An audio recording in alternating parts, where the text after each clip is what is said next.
Okay, you're good. Good afternoon. First, I want to say that the board is aware that now is a sensitive and difficult time for many of our members.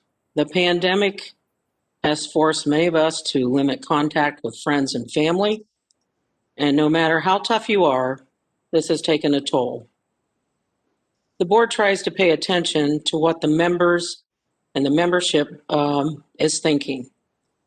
But before I go any more into that, I want to go over the club's governing documents.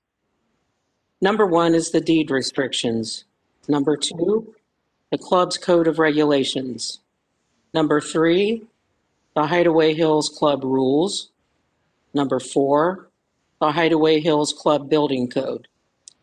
The deed restrictions represent the club's overarching governing document. The deed restrictions can't be changed without 100% of the members agreeing to change the deed restriction. Next, the Code of Regulations is another overarching document. The code can only be changed by a vote of the membership. Depending on the topic of the code to be changed, the membership may only change the language with a majority vote, 50% plus one, or 66 2/3 vote of all voting. The Hideaway Hills rules and Hideaway Hills building code are the responsibility of the board to modify.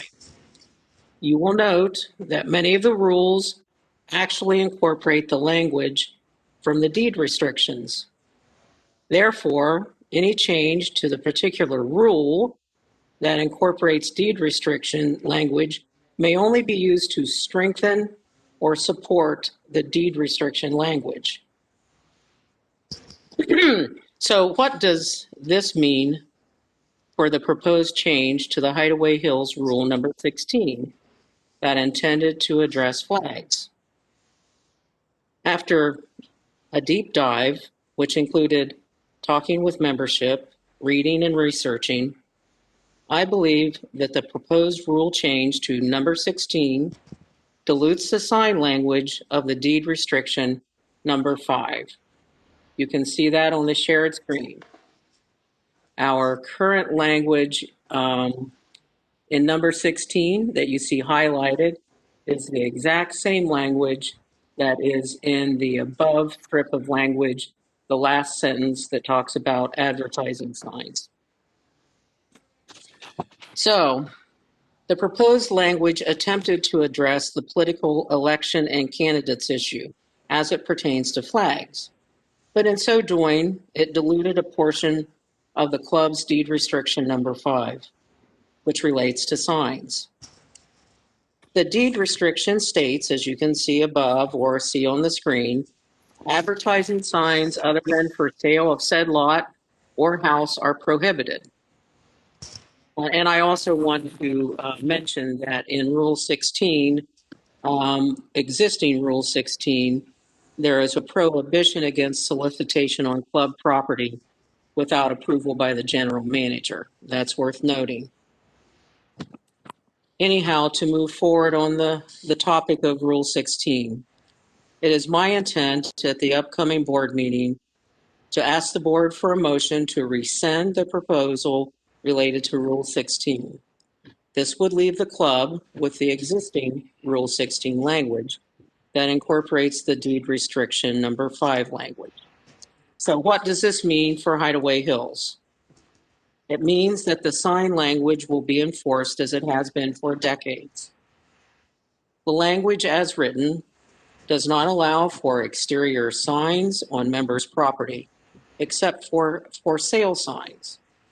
The language has routinely been enforced to not permit political signs, for sale signs on cars or vehicles, and recently a board member was told that they couldn't put a for sale sign in their car. So it is evenly applied to everyone.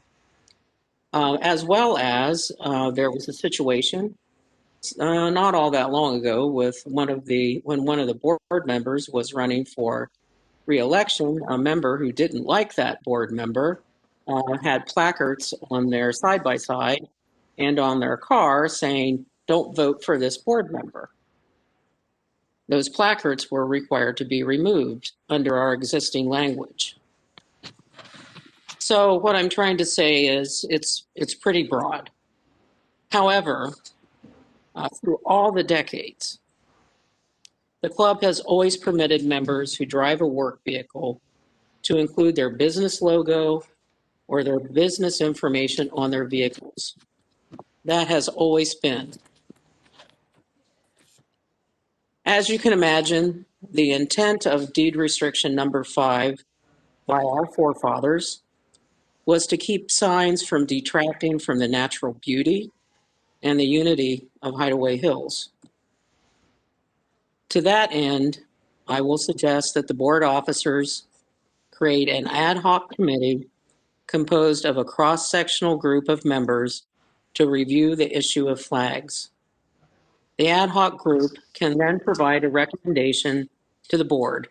The board can either accept, modify, or modify the language that's recommended. The recommendation would then be added as a new and separate rule to the Hideaway Hills Club rules. The board, as elected, are unpaid volunteers. We're human and we're not perfect. We have a job to do and we do take it seriously. We do accept and consider member input, but we hear and are more likely to process input that is given kindly. Lastly, thank you for your time. Best wishes for a happy holiday season, and here's hoping for a much better 2021. Thank you. Thanks, Linda.